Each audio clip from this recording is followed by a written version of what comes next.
Alhamdulillah. Sopo kayak hahaha. Alhamdulillah matur suwun. Kagem sedaya keluarga besar masyarakat mriki sedaya. Mpun ngantuk, Bu? Dereng nggih? Semangat nggih? Amin. Assalamualaikum warahmatullahi wabarakatuh. Jadi durung ngantuk tapi kok kurang kompak. Pisan malih nggih. Assalamualaikum warahmatullahi wabarakatuh. Alhamdulillah. Selamat malam, berjumpa bersama Ludruk Jombang Jaya untuk malam ini. Kula mboten kok sombong, mboten kok promosi. Sing kira-kira dereng kenal monggo dipun kenalaken. Nami kula Mas Langgeng. Alamat kula Dusun Ledok, Desa Pule, Kecamatan Modo, Kabupaten Lamongan. Niki nggih nuwun sewu ben kok sombong promosi mboten, menawi penyan dereng ngertos sapa to sejatine Bupati Lamongan. Nggih kula niki penduduke. Guyon apa? Guyon nggih, guyon. Guyon resep awet muda. Sak pinten Mas larase?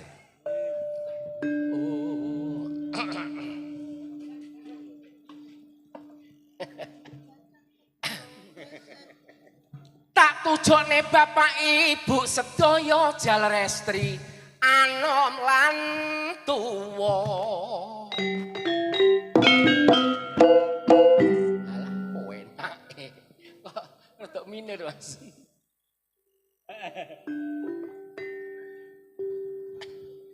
Kenek tarian piro ae tak jaluk empun sampe ngersula niku sampean anggap ngingoni kula.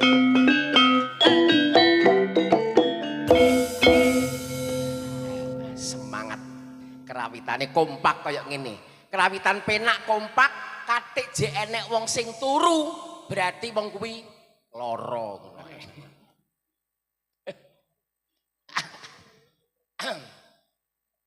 Sorry Mas. Sepi sepi swasana wengi katone sepi wiwit sileme surya delak-delak lungguh tanpa kanca silir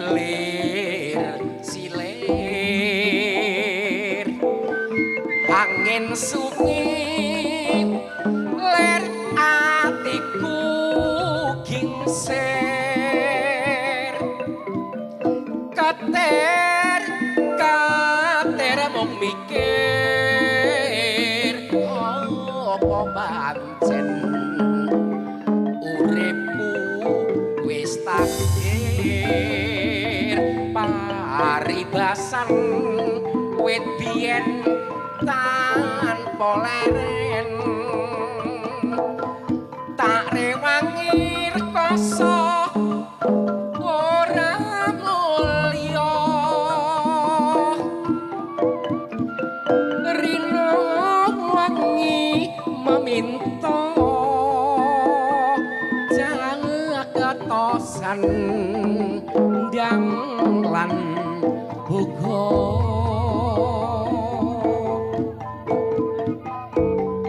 kaya ngene rekasane dadi wong randuwe saben dina sumelang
endase ireng wong wis tuwek kok jek iso ngarit. Guyu.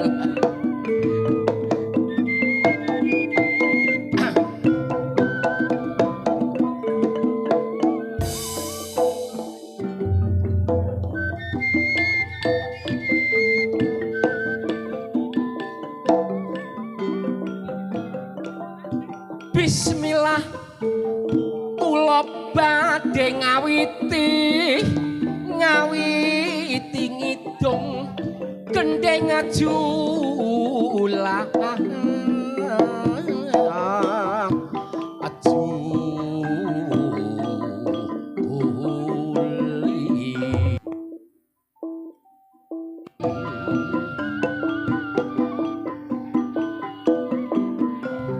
ngelengaken dateng dolor mriki anom lan tuwa jaler lan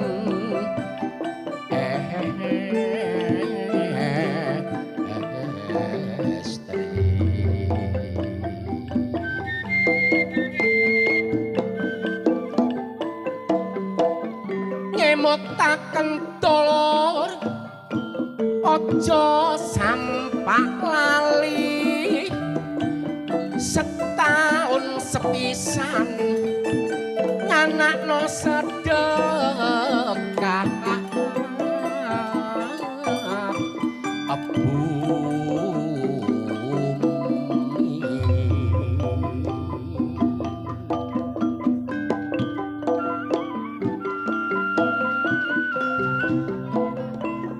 nglestarekno lan uga ngleluri ben ora musnah saka bumi por ati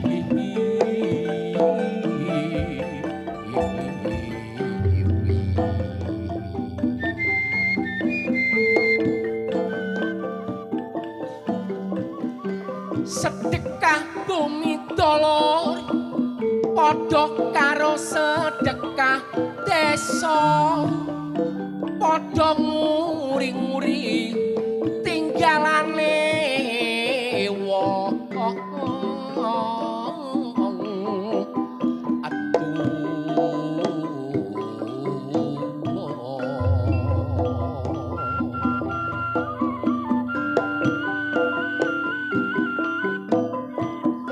budaya iki tak jaluk aja sampe dilalekno kenek kanggo tinggalan anak putu aki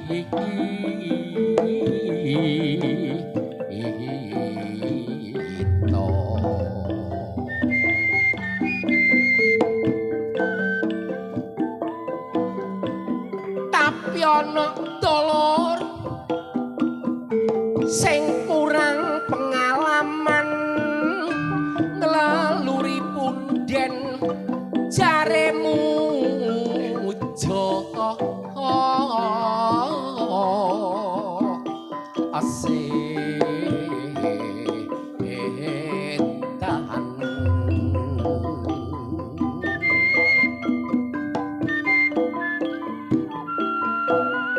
mulane sinau agama dolor tak jaluk padha sing temenan cek gak nimbulne anane peremu asu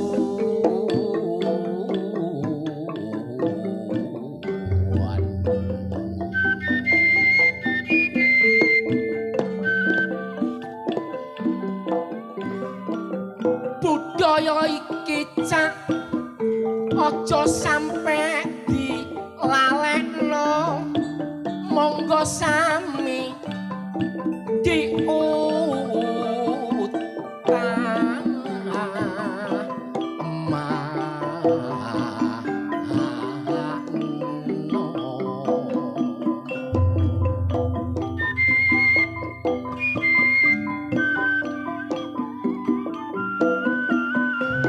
senajan ketok ing leluri budaya Jawa nanging kita tetep nyuwun marang sing Allah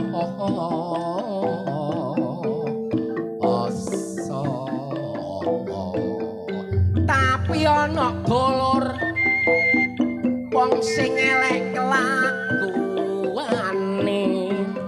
lho wis tarian gak bayar kok jek ajak-ajak kancane enek petugas teko lho kok cek ditutup lawange apa ngono kuwi besok nek mati jange budal dhewe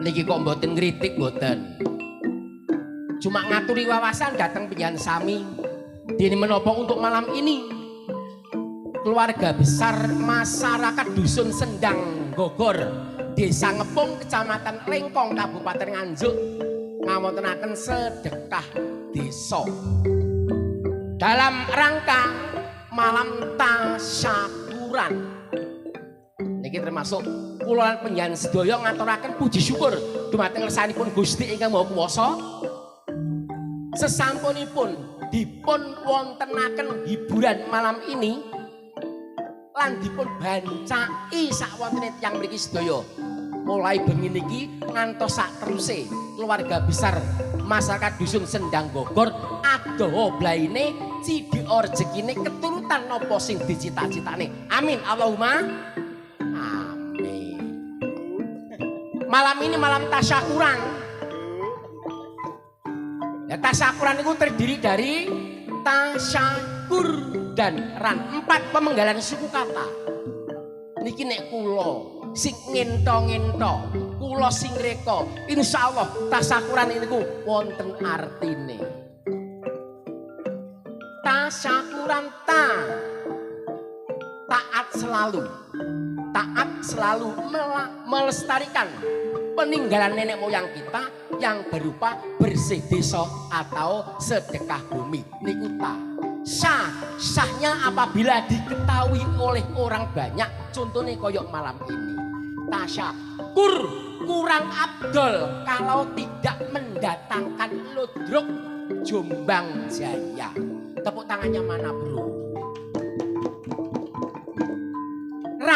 rancangan apa saja yang dicita-citakan keluarga besar masyarakat dusun Sendang Bogor mudah-mudahan bisa tercapai yuk tepuk tangannya lagi matur suwun weh kaya doro dikeploki ning alhamdulillah dulur kula mulai mlebu mriki bleng bangunane luar biasa pembangunane terutama dalane wah kula mlebu mriki bleng geblak ping 4 niku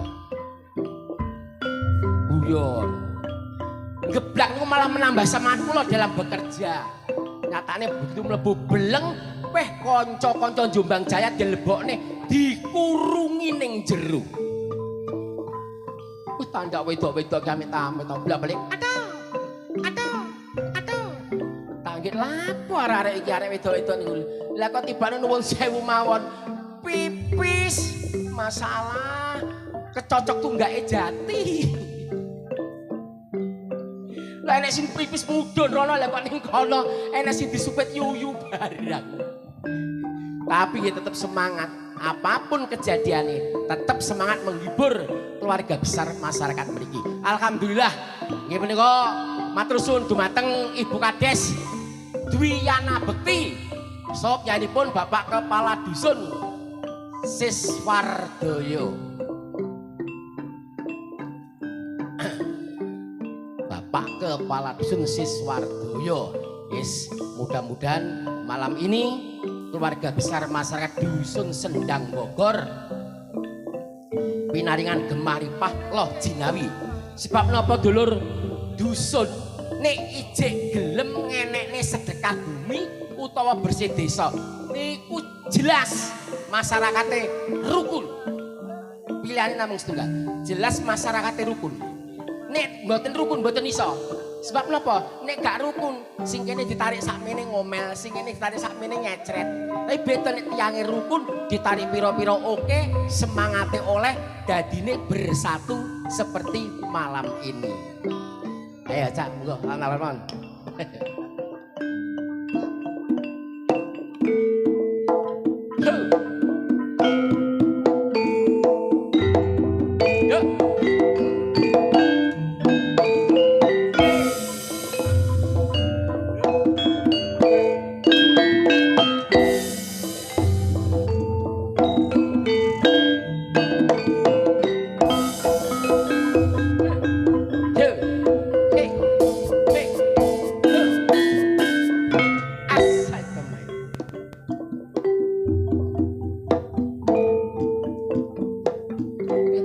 Bukan Des.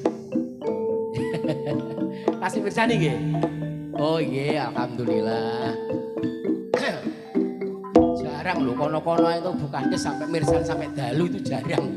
Tapi untuk malam ini masih siap menyaksikan pagelaran ludruk Jombang Jaya.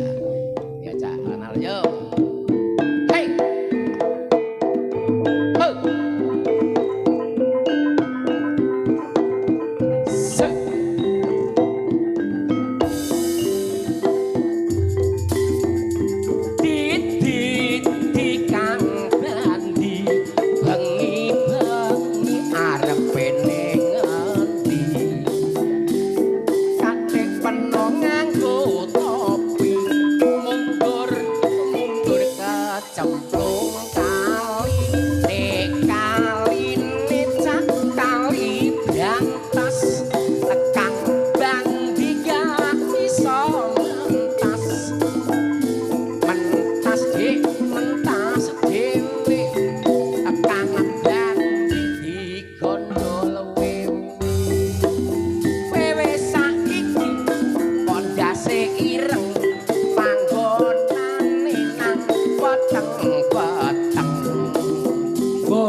Semanten atur kula menawi lepat nedhi sepuro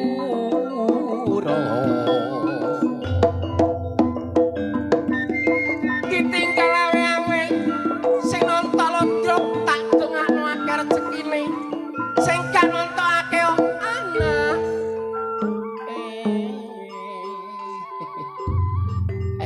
kanca akeh ing wayahe esuk jagone gluro rame suarane padeng kemruso aku senenge satu lorotan bebarengan padha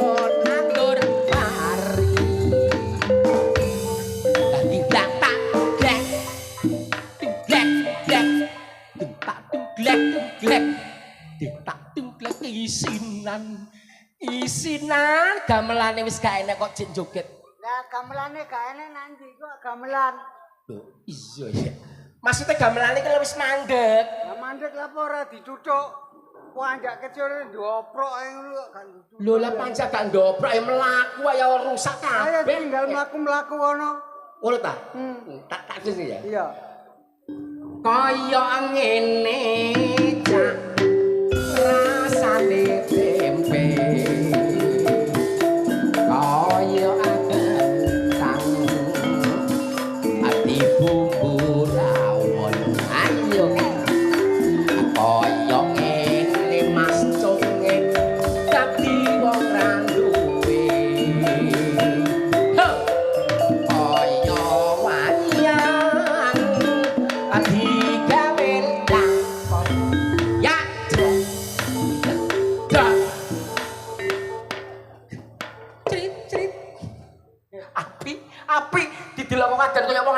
anyang-anyangan naon? Anyang-anyangan kakekmu. Tambah suwe kok tambah melorot, tambah melorot. Awakmu sing gak iso menyesuaikan antarane jogetan karo gamelan. Ngene lho tak Apa? kandhani. Aku apa sebabnya kok ambek